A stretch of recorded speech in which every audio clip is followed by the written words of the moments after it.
जय श्री कृष्णा दोस्तों। कैसे हैं आप सभी? कुशल मंगल होंगे।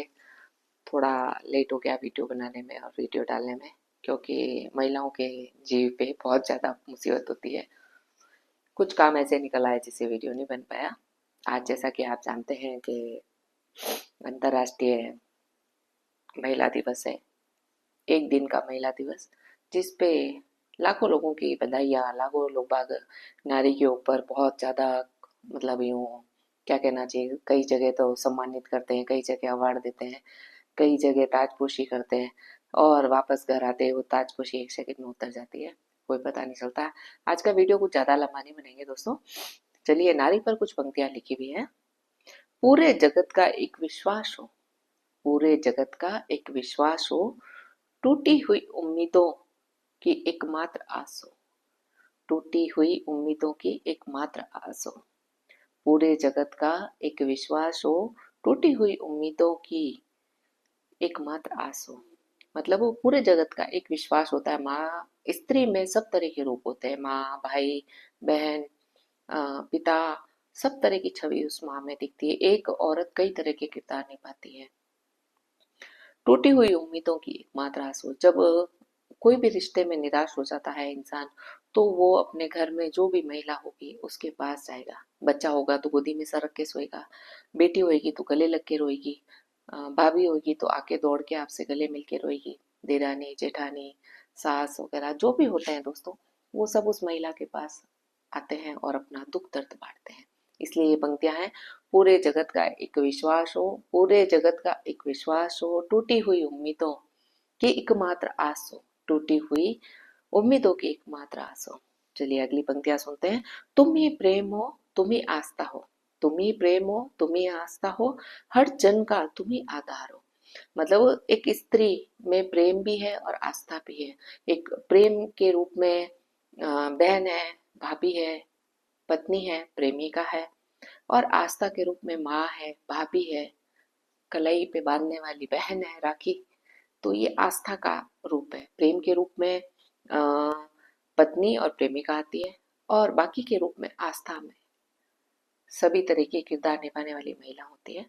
हर जन का तुम ही हर जन का तुम ही आधार हो।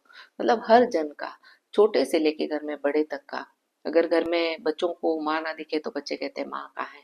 अगर पति लायक हो तो पति घर में घुसते ही ये पूछेगा पत्नी कहाँ है, तुम्हारी मम्मी कहाँ है, भाभी कहाँ है। और अगर नहीं ऐसा है तो कोई फर्क नहीं पड़ता, उसको आया खाया पिया और सो जाता है। चार पीढ़ी की नाव हो तुम, चार पीढ़ी की नींव हो तुम। मतलब चार पीढ़ी, आज हमारे माँ बाप का घर तारा हमने, फिर ससुराल का घर, फिर अपनी बहू को हम शिक्षा देते हैं, और अपनी बेटी को अगले का घर बसाने के लिए शिक्षा देते हैं। तो चार पीढ़ी की नींव हो तुम, घर के संस्कारों की पाठशाला हो तुम। एक स्त्री अपने बच्चे को अच्छा बुरा सब कुछ सिखाती है।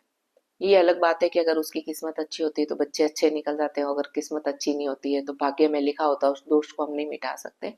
चार पीढ़ी की नींव हो तुम, घर के संस्कारों की पाठशाला हो तुम। ये माँ ही, एक स्त्री ही अपने घर को संवारती है, अपने घर को सजाती है। दुर्गा चंडी का रूप हो तुम, दुर्गा चंडी का रूप हो। दुर्गा चंडी के रूप की बात इसलिए है दोस्तों कि जब अगर उसकी बच्ची पे, बहू पे, बहन पे, बेटी पे अगर जरा सी भी खरोंच आती है तो वो एक स्त्री फिर वो नहीं देखती है कि आगे कौन खड़ा है, आगे पति है, पिता है, ससुर है, जेठ है, कौन है, कोई नहीं है। उसके लिए बस उस बच्ची का या जो भी रिश्ता है उसको बचाने की बात आती है।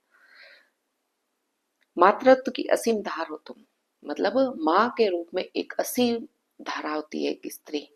अगर पति नहीं होएगा तो बच्चों को एक स्त्री पाल लेगी, एक माँ पाल लेगी, कभी भूखा नहीं रखेगी। एक पिता नहीं पाल पाता बच्चों को। पिता रक्षा का कवच है तो तुम अन्नपूर्णा हो, पिता रक्षा का कवच है तो तुम अन्नपूर्णा हो। मैं ऐसे नहीं कहती कि पुरुष के बिना स्त्री नहीं चल सकती या स्त्री नहीं रह सकती, लेकिन कई बार भाग्य का लेखा ऐसा होता है जहाँ स्त्री को बिना पुरुष के भी रहना पड़ता है, या घर में ही साथ में रहते हुए भी वो स्त्री पुरुष वाला प्रेम नहीं रहता है, तो वो चलता है घर। कभी कभी हम उन बच्चों के लिए भी जीते हैं।